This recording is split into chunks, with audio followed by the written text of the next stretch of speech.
なんと言ったかな。こいつの術。ああ、そうだ。螺旋丸。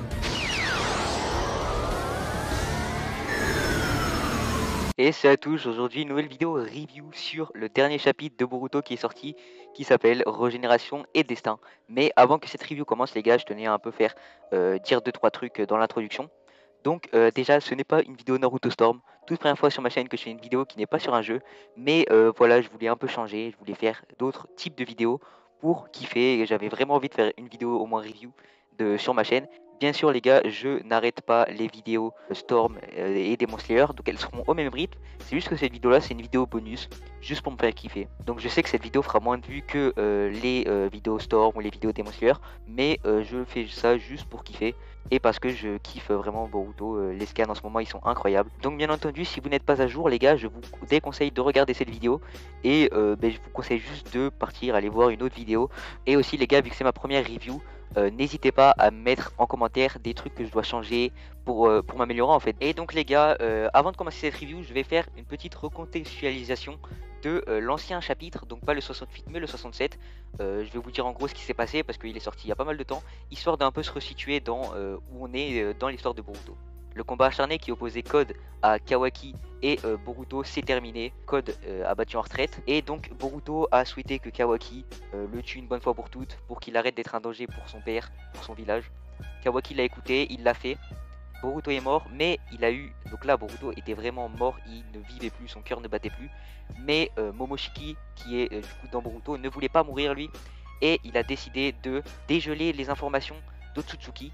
Boruto en gros ne se transformera jamais à 100% en Momoshiki. Et donc en faisant ça, Momoshiki a sauvé Boruto de la mort. Il l'a fait revivre parce que Momoshiki du coup ne voulait pas mourir, ce qui est logique. Et du coup Boruto est bel et bien vivant à l'heure qu'il est, avec une grosse marque sur le corps qui recouvre le trou qui avait été causé par Kawaki. Mais Boruto est devenu bel et bien un Otsutsuki, donc ce n'est plus un humain, c'est un Otsutsuki. Malgré qu'il se transformera jamais à 100% en Momoshiki, Momoshiki peut quand même avoir des apparitions soudaines en Borushiki. Donc Boruto, une fois de retour au village, il explique la situation à Amado et au professeur Katsuki. Et là, c'est là que Boruto dit quelque chose qui peut vraiment avoir un gros impact sur le... Enfin, qui va avoir un gros impact en tout cas sur la suite de l'histoire. C'est que Boruto ne veut plus prendre les pilules et il veut se mettre à essayer de contrôler Momoshiki. Donc un peu comme à l'époque, vous vous rappelez Naruto qui voulait maîtriser Kurama. Là c'est pareil, Boruto ne veut plus prendre les pilules et il veut essayer de contrôler Kawaki. Putain, j'ai dit Kawaki, je voulais dire Momoshiki. Jusque là il voulait s'en débarrasser de Momoshiki. Mais là Boruto a changé dans sa tête, il a évolué et il s'est dit là Momoshiki j'arriverai pas à m'en débarrasser, il faut que je me serve de sa force pour protéger mon père, pour protéger mon village. Et du coup il refuse de prendre les pilules à partir de maintenant et il veut essayer de le contrôler.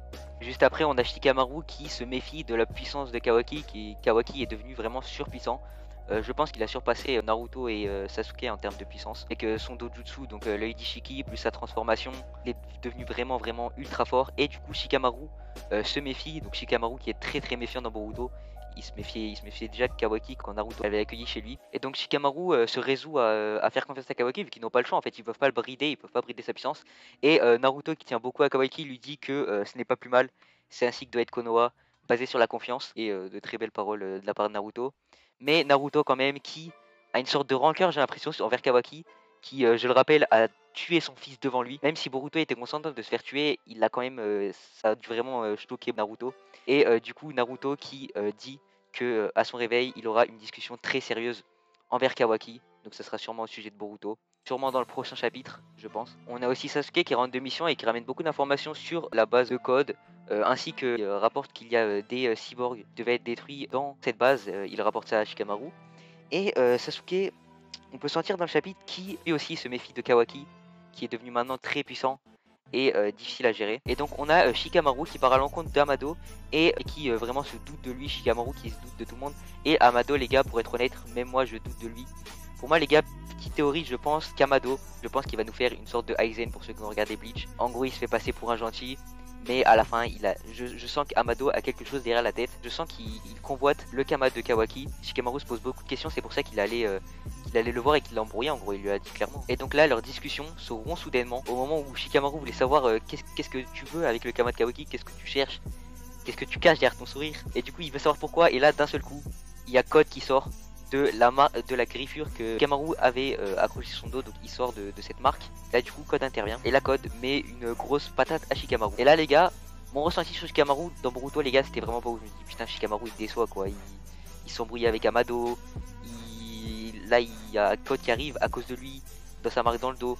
Et là je me dis putain, Shikamaru tu t'abuses quoi, tu fais pas le taf.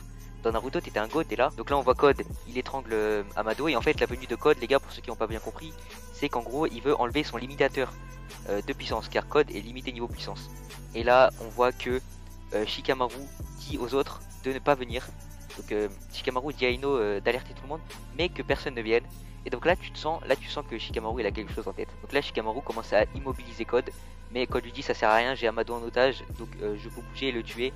En fait il lui suffisait de faire un petit mouvement afin de le tuer, du coup la manipulation des ombres ne servait à rien. Et là Shikamaru nous dit que tout ça, que la marque sur sa nuque, il l'avait déjà senti. Et là Shikamaru, ce goat, il nous dit que la marque qu'il avait sur le dos, il le savait. Donc depuis le début il savait qu'il avait une marque sur le dos et que Code pouvait apparaître à tout moment. Et du coup il lui dit tu pensais que tu allais tomber dans un piège aussi évident. Et là tu vois une boîte qui s'ouvre et là il crie à toi de jouer. Et là t'as Delta qui sort de la boîte. Cette planche a vraiment trop de flow. Et du coup Shikamaru avait prévu ça depuis le début. Donc il avait fait exprès de se rapprocher d'Amado juste à côté de la caisse qui contenait Delta. Tout ça pour que Code arrive et lui tendre un piège. Et du coup ça c'était masterclass. Mais malheureusement tout ne se passe pas comme prévu. Donc on voit déjà un petit échange de coups entre Delta et Code. Mais malheureusement tout ne se passe pas comme prévu. Et là Eida sort de la griffure de la marque de Code. Et là c'est la merde parce qu'on a Amado qui rencontre Delta. Et on voit lorsque Eida arrive dans la pièce, on voit que Amado est vraiment choqué. Et moi les gars j'ai une petite théorie au sujet de ça. La théorie je l'avais faite plusieurs chapitres avant. Mais rappelez-vous lorsque Amado a dit à Naruto qu'il avait une fille qui était morte. Je crois à cause de ses expériences ou je sais plus, bref qu'il avait une fille qui était morte. Et moi je me suis dit si Amado il dit ça, c'est pas par hasard. Il peut pas lâcher une info comme ça, tu vois, même si c'était bien placé, il peut pas. Si on sait qu'Amado a une fille morte, c'est qu'il va se passer un truc avec cette fille ou avec Amado, ou avec son passé, tu vois. Et du coup je me dis, imaginons que Eida ce soit sa fille et qu'il la pensait morte. Pourquoi il la penserait morte? Parce que de base, Jigen, vous vous souvenez, il avait ordonné à Boro d'éliminer Eida. Et du coup lorsque Jigen a dû ordonner ça, Amado il a dû se dire putain non ça y est, ben, ma fille elle est morte quoi, genre elle s'est fait tuer. Et du coup dans sa tête sa fille était morte. Mais Boro n'a pas pu tuer Eida par le pouvoir d'Eida en fait qui rend tout le monde fou d'elle. Et du coup Amado a dû la croire pour morte. Et c'est pour ça que on voit à quel point Amado est aussi étonné de la voir. En plus on voit que Eida elle a une sorte de rancœur envers Amado. Donc je pense qu'il y a sûrement un lien entre Amado et Eida. Et donc voilà les gens, c'est tout pour cette review. J'espère qu'elle vous aura plu. N'hésitez pas à mettre en commentaire des choses pour que je m'améliore sur ce type de vidéo là les gars. Je suis ouvert à tous les commentaires, donc n'hésitez pas à critiquer mon travail et à me dire ce qui ne va pas et à me dire ce qui va aussi, comme ça ben, je peux un peu voir ce qui vous plaît, ce qui vous plaît pas. Et sur ce les gars, on se retrouve dans 2 semaines je crois pour le prochain. Je sais qu'un chapitre c'est tous les mois et du coup on se retrouve ben, dans 2 semaines à peu près pour le prochain chapitre et quelques jours pour une prochaine vidéo Naruto Storm. Et sur ce c'est ciao.